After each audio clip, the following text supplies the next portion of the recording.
My name is Rachel Keogh, and on the 8th of May I went into the grounds of Seanrossabbey with the same engineers that found the 796 babies in Tuam, and what they found there is deeply concerning.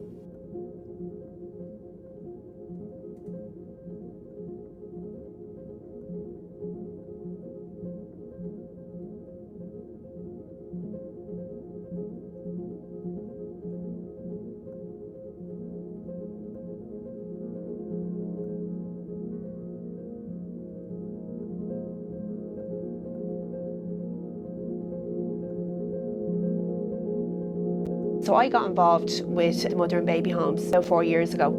I initially got involved as an artist, and I was invited into the groups with the survivors of the mother and baby homes. Obviously you have to understand the subject to be able to contribute something to artistically. I had heard about the mother and baby homes before, but I didn't realise how deeply personal it was to me, and the further I got into it I realised how deeply personal it was to so many people in Ireland. Altogether in all the mother and baby homes there was 9,000 babies that died. Over 100,000 women passed through, but particularly in Seanrossabbey there was 1,090 babies that died there, and Seanrossabbey would have the highest mortality rate. The babies were registered when they went in there, so the mothers would have went in, some of them would have had the babies in there, some would have had the babies beforehand. It was illegal back then to have a baby outside of wedlock. The more I got into understanding what the survivors went through, the more I was absolutely appalled by the abuse that happened in those homes and the fact that 9,000 babies died in the care of the state and the church. I went down to Seanrossabbey, myself and Paddy Houlihan. We have suspected, and a lot of the other survivors suspect, that the babies are scattered all over Seanrossabbey. There's 3 areas of interest where I believe that there may be more babies.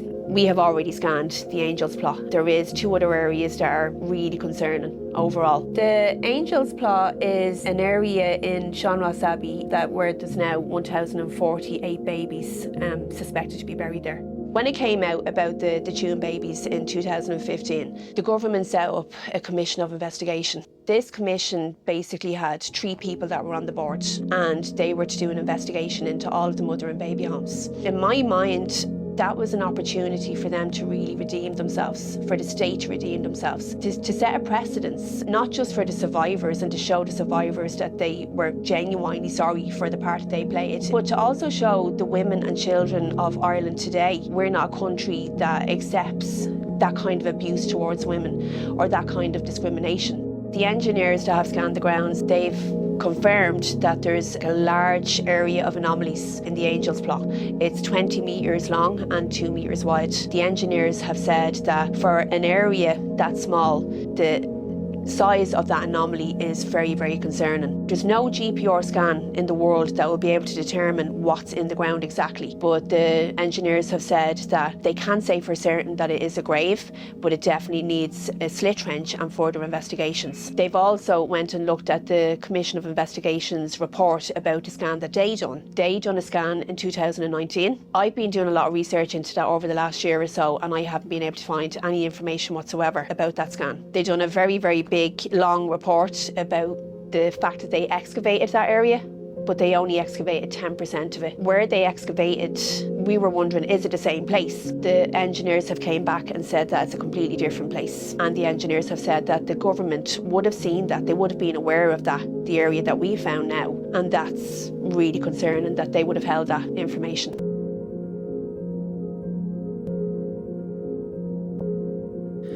My name is Simone De Murtas, Director of TST Engineering. In 2014 we were initially approached by a journalist from Mail on Sunday to carry out a survey in the Tuam baby home site. Early this year we were approached by Rachel Keogh, who represents the Bring Them Home group, to do an independent geophysical survey to verify the presence and the location of baby graves in the Seanrossabbey area. We carried out this survey on the 9th of May this year, and we found some large and small anomalies all over the field. Because of that, we recommend further investigation to confirm the typology of this anomaly. The engineers are TST engineers. They're the engineers that worked with Catherine Corliss, who kept asking questions for years and years, and she found the 796 babies in Tuam. She knew that there was babies in that septic tank. She got the engineers to have scanned these grounds. She got them to come in. The Commission of Investigation and the Department of Children have said that they were going to scan Seanrossabbey for a long time now. We went in and we scanned it on the 8th of May, and within the same week, Roger O'Gorman came out and said that he'd given the green light for Seanrossabbey to be scanned. I know as well that the survivors, they have been working very, very closely with Roderick. They're absolutely desperate to get those grounds scanned as well. But from where I stand, I just don't think that the government can be trusted with any of this whatsoever.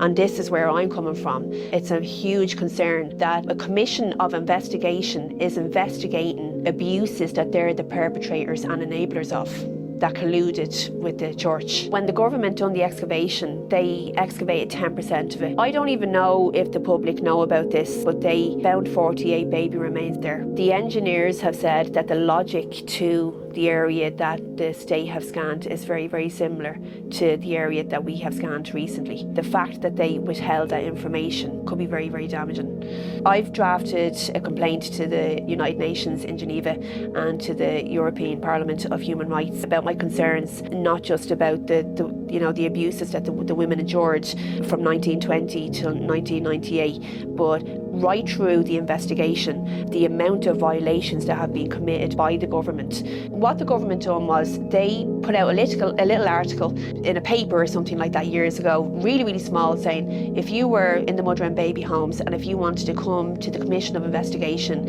and give your testimony, that you could do that and you would be compensated for what you went through. Hundreds of people came to the commission and you had two choices. So they'd say to you, you can tell your testimony to the Commission of Investigation. Even this, to me, was really unethical. Imagine if you were a survivor that had been detained, that had your liberty taken from you. They made you cut your hair. They withheld medication, made you work in back-breaking conditions for like really long hours in dire circumstances.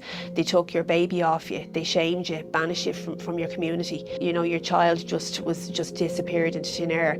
Imagine having to go to the people that are responsible for that abuse and actually tell them about that. So they said to you, if you go to the Commission of Investigation, you're going to have to swear under oath. So really, we don't really believe you, is what we're saying here. We're going to go through your whole life with a fine-tooth comb. We're going to drag up all of your history, and basically you're going to be re-traumatised all over again, and it's going to be really difficult. And a lot of these survivors are much older now, right? So that's one option. The second option is that you can go to the confidential committee. So in the confidential committee, you'll have a sympathetic ear and that will listen to your testimony, and it will be much lighter. Over 500 of the survivors went to the confidential committee, and then they done the whole commission of investigation. Before the report went out, they told the survivors that, well, actually, because you went to the confidential committee, we actually have to keep that confidential now, and it's not going to be included in the commission of investigation. So basically, the mother and baby home record and the history of the mother and baby homes is based on 19 testimonies. That speaks volumes that only 19 people went and done that. So it just goes to show the trauma that they went through to even have to do that. The survivors were absolutely distraught, re-traumatised all over again. Just not long after that then, the 500 testimonies literally just went missing. That's illegal. Someone has to be held accountable for that. If any evidence is destroyed from a commission of investigation without the investigation being dissolved, somebody has to pay a price for that, and nobody has paid a price for that. And then they seal the records for 30 years. By the time that anyone's able to access them, a lot of the survivors will be gone. The length of time that it even took for the investigation was horrific. They brought the report out right in the middle of a global pandemic, at a time when the survivors weren't able to access any support. They had no physical contact with their loved ones. They had to read the report online. They weren't even given a physical copy of it. The report was 3,000 pages long and based off 19 testimonies. Then, they came out and they gave the apology, and they basically said that there was no evidence of abuse, no evidence of forced adoption. So it was just blow after blow after blow to the survivors. We got the names of the 1,090 babies in Seanrossabbey and the cause of death. Some of them, they died from heat stroke, they died from sunstroke, masmoris, congenital heart disease, choking on their porridge. They suffered and they were allowed to perish. If you got pregnant out of wedlock, a nun or somebody would knock on your door and the nuns would say to you, we'll give you a helping hand, and they gave those babies a helping hand into the ground, We've been sitting around since 2015 debating about 9,000 babies in the ground, and nobody is held accountable. The government are saying that society are to blame. They're saying that the families are to blame, the fathers are to blame. No one is taking responsibility. Well, I've often questioned why the secrecy around all of this and why the lack of engagement with people, and I know that it is very difficult for people to digest it because of the nature of it, because you're talking about a time that wasn't so long ago. You're talking about Eamon de Valera, his son was a gynecologist. He was involved in the child trafficking, and also they done trial vaccinations on the babies. Some of them baby parts are actually in Trinity College, the proof is there. Do you know that happened? When you think about it, there was 13 mother and baby homes and 2 county homes. When you think of the type of Ireland that we lived in back then, there was 182 governmental bodies that were involved with the mother and baby homes. So you'd have HSE, local authority, social workers, doctors, all sorts of people and bodies that worked for the government that would have been in and out of all the homes. There was some doctors that did make complaints about how dire the circumstances were and concerns of how malnourished the babies were. They actually had scream houses, what they call scream houses, for when the baby was taken from the mother. But the thing about it is, when you think of the amount of people that were involved, the runners, the people that travelled over to America with the babies, travelled over to Australia, the grave diggers, a lot of these people are more than likely still alive, and their families are probably still alive as well. It seems to be that people are still protecting each other. So last year in Canada, there was 215 babies that were found to be in unconsecrated grounds in Kamloops Industrial School. When they found those babies, straight away they declared that genocide. They were seen as crime scenes. When you think of Ireland, we have 9,000 babies and nobody is batting an eyelid.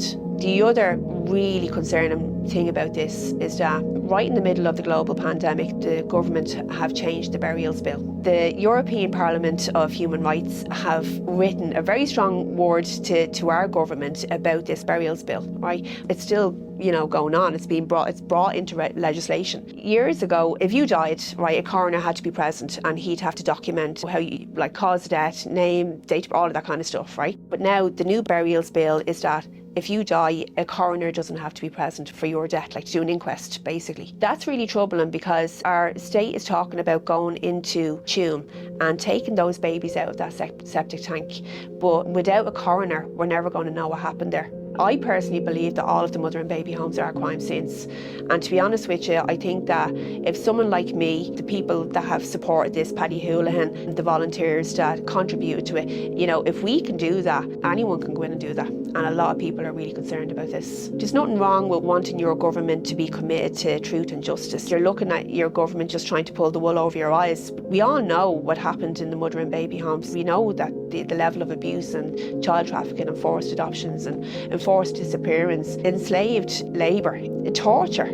We all know about that. When you're looking at your own government and they're actually not acting on it, it's just so disheartening. The babies, as we speak now, those babies are still lying in a septic tank, and their families are screaming at the government, wanting to know if their brother or their sister is in that tank, and the government are just waiting for them to pass on.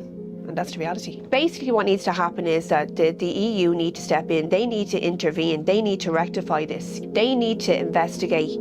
The whole Commission of Inquiry needs to be scratched. It needs to be repudiated. The European Union need to step in and they need to do the whole Commission of Investigation again independently and impartially. We need to find out where those babies are. Survivors need answers. They need to be acknowledged for abuses that they've suffered. They need restitution.